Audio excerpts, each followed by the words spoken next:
Assalamualaikum warahmatullahi wabarakatuh.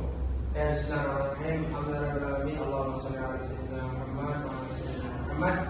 Sebelumnya yang kami hormati Bu Rina Diliana MPD selaku dosen pengampu mata kuliah usul fiqh. Perkenalkan, kami dari kelas 6E kelompok 10. Saya Husnul Murad NIM 2012-20113 dan saya Nabila Fikron NIM 2012-30241. Nah, dalam video kali ini kami akan membuat video interaktif mengenai masalah. Oke. Baik, kita langsung masuk ke dalam diskusi interaktifnya. Coba saya jelaskan tentang pengertian masalah musalah. Oke. Baik, saya Husnul Murad akan menjelaskan mengenai yang pertama, pengertian masalah musalah. Pengertian masalah musalah. Pertama itu adalah secara bahasa.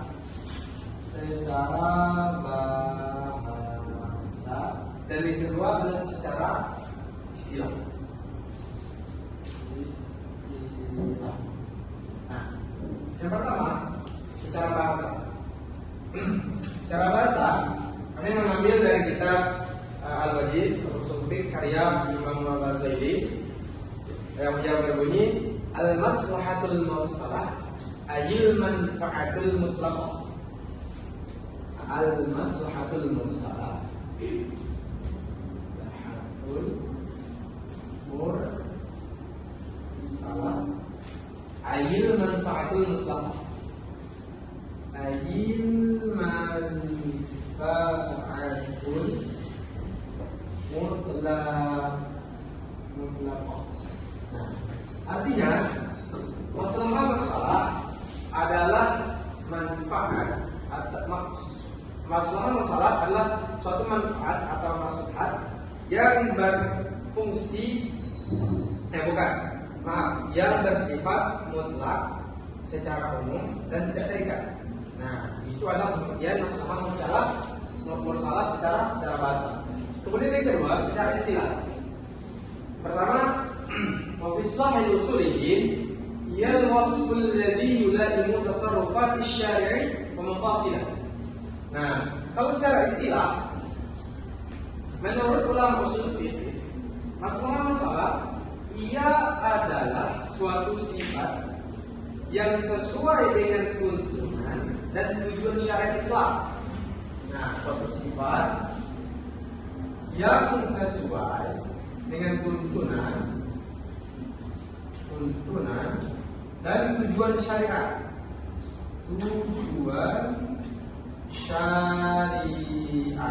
Nah, mungkin inilah dari pengertian masalah mursalah.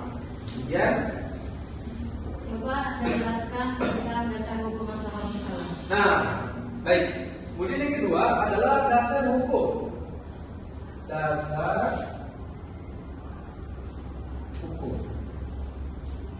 Yang pertama itu dari Al-Quran. Sebelum kita masuk, dasar hukum ini adalah sebagai landasan untuk masalah mursalah itu ditetapkan. Jadi ada dalilnya. Masalah mursalah. Dasar hukum yang pertama itu dari Al-Quran. Kemudian yang kedua dari hadis.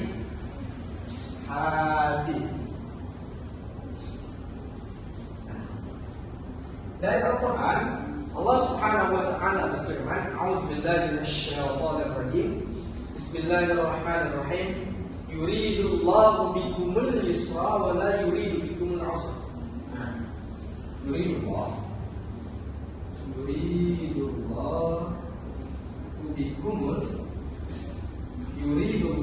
bikumul yusra wa la yuridu bikumul 'usra.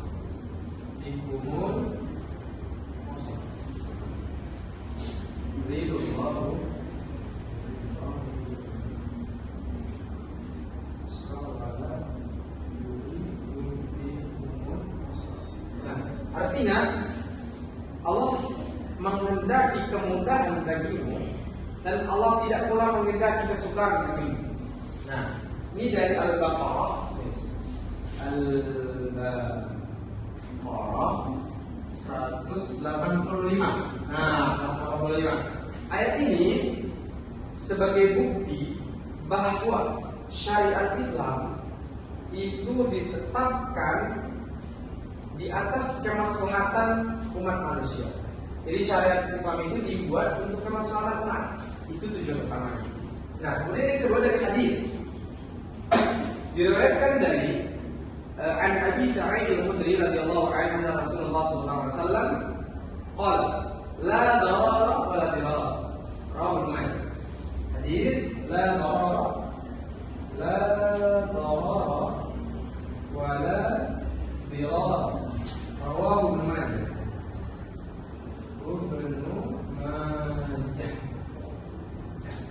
Diriwayatkan dari Abi Sa'id radhiyallahu anhu, Abi Sa'id al-Khudri radhiyallahu anhu, Rasulullah sallallahu alaihi wasallam pernah bersabda, "La darara wa la dirara."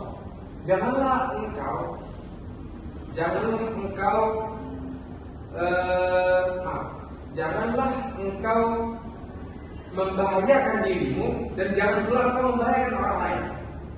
La darara wa la dirara, janganlah engkau membahayakan dirimu dan janganlah engkau membahayakan orang lain. Nah, dua dasar ini adalah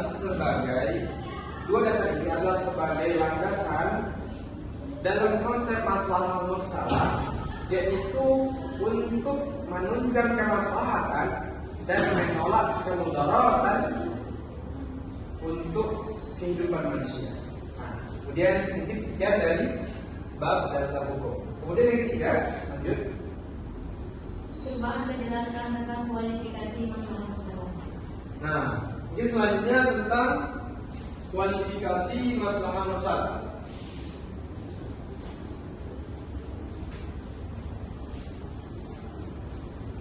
Kualifikasi.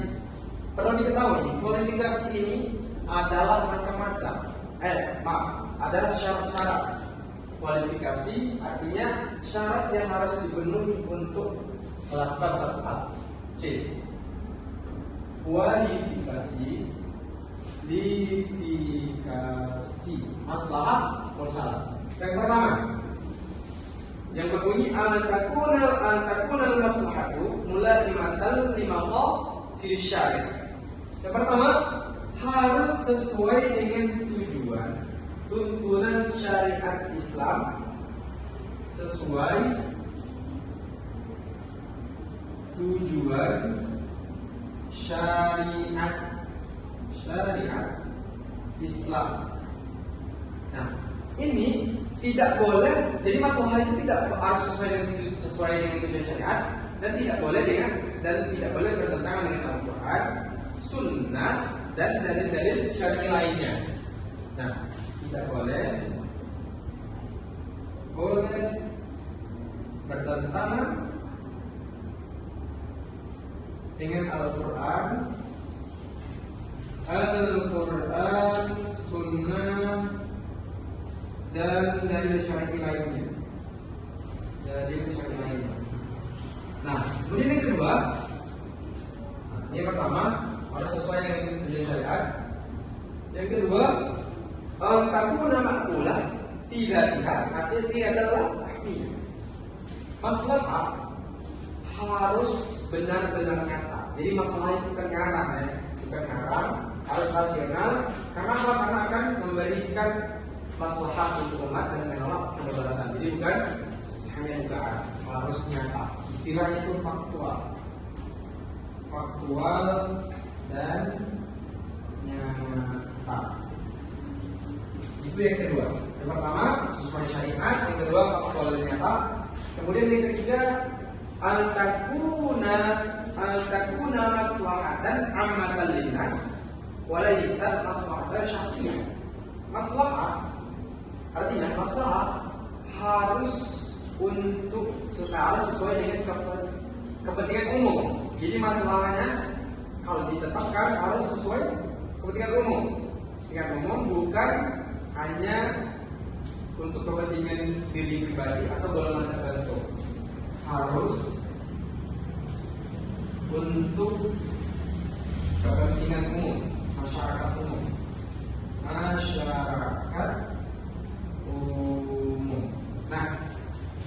yang ketiga ini harus untuk masyarakat umum.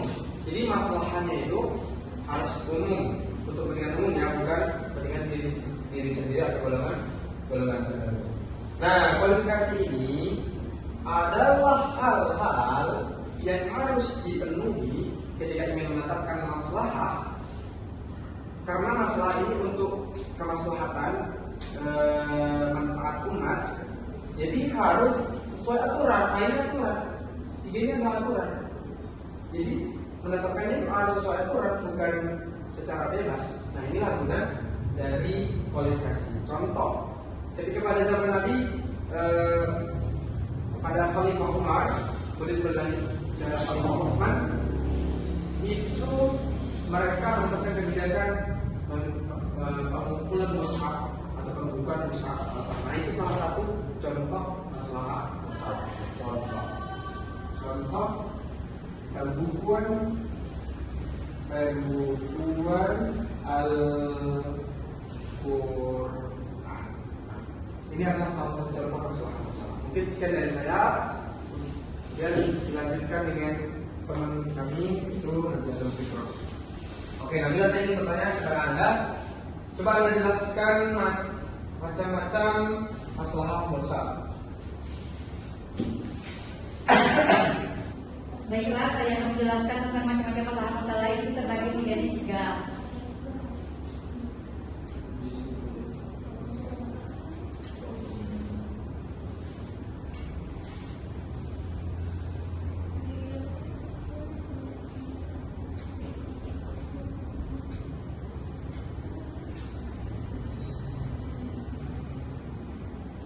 Yang pertama itu ad-daruriyat.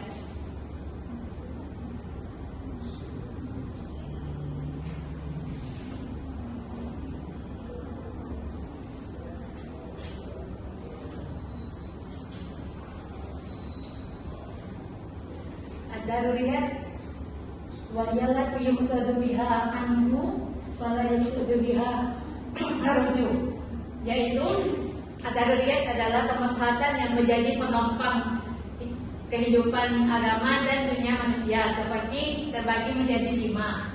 Yang pertama,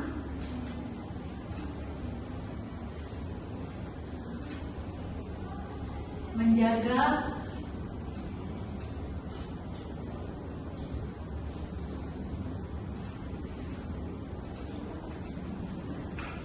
agama, yaitu hifdzuddin. Dan yang kedua, menjaga jiwa.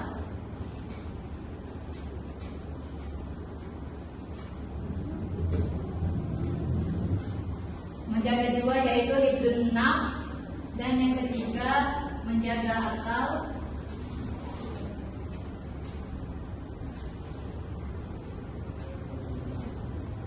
Menjaga akal, hifdzul aqli. Dan yang keempat, menjaga keturunan.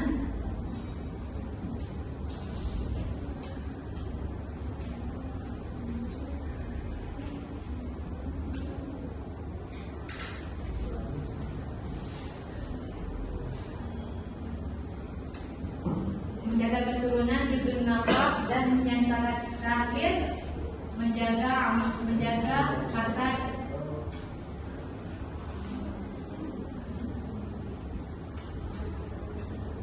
Menjaga harta yaitu hifdzul mal. Dan yang kedua,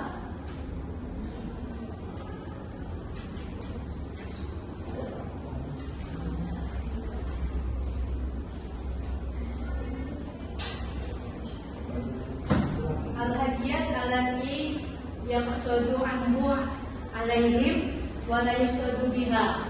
Artinya, maslahah hajiyat adalah kemaslahatan yang memberi kemudahan dan memberikan kesukaran bagimu dan kehidupan manusia.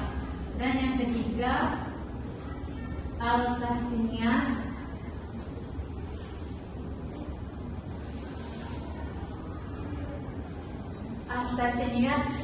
wahiyallati anhum anhum haraju ilaihim adati wa akhlaki. Dan artinya maslahat tasniyat adalah kemaslahatan yang memberikan kemudahan tentang akhlak, jiwa dan perilaku kehidupan manusia. Dan inilah yang bisa saya sampaikan tentang macam-macam maslahat mursalah. Kemudian coba Anda jelaskan keujahan atau kedudukan masalah dalam Islam.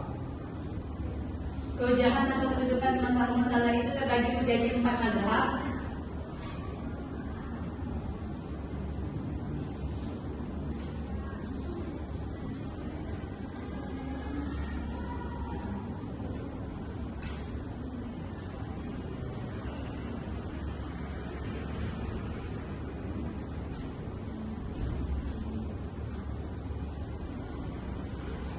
Yang pertama itu Imam Hanafi.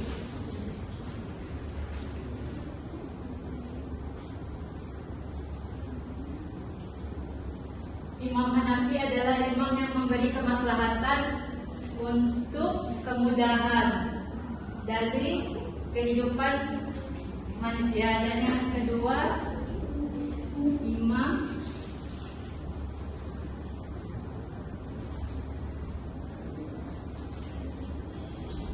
Imam Maliki adalah imam yang memberikan kemaslahatan dan bertujuan dengan Islam, tapi tidak bertentangan dengan nas syariatnya. Dan yang ketiga Imam Syafi'i. Imam Syafi'i ini ialah imam yang memberikan kemaslahatan, tapi dia mengutamakan tentang Al-Quran, ijma, qiyas, dan sunnah. Tetapi dia tetap mengikutkan kemaslahatan, tapi menunjukkan tujuan syariatnya. Dan yang terakhir Imam Hambali.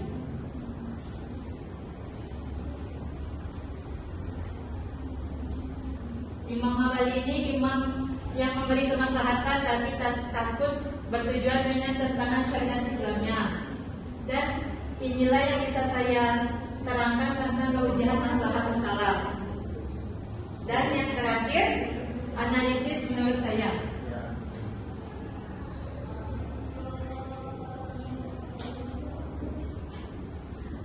Baiklah, menurut saya adalah kemaslahatan ini ialah menjadi penopang bagi kehidupan manusia untuk memberikan kemudahan dan kesuburan baginya dalam mempelajari Al-Quran dan Sunnahnya. Dan terdapat dalam Quran contoh ayat surah Al-Baqarah ayat 185.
Dan yang artinya Allah memberikan kemudahan bagimu dan menghendaki kesukaran bagimu. Dan menurut ayat ini ialah kemaslahatan itu menjadi penopang bagi manusia untuk memberikan akhlak yang baik dan kehidupan yang baik terhadap manusia. Hanya inilah yang dapat bisa saya sampaikan tentang analisis menurut saya.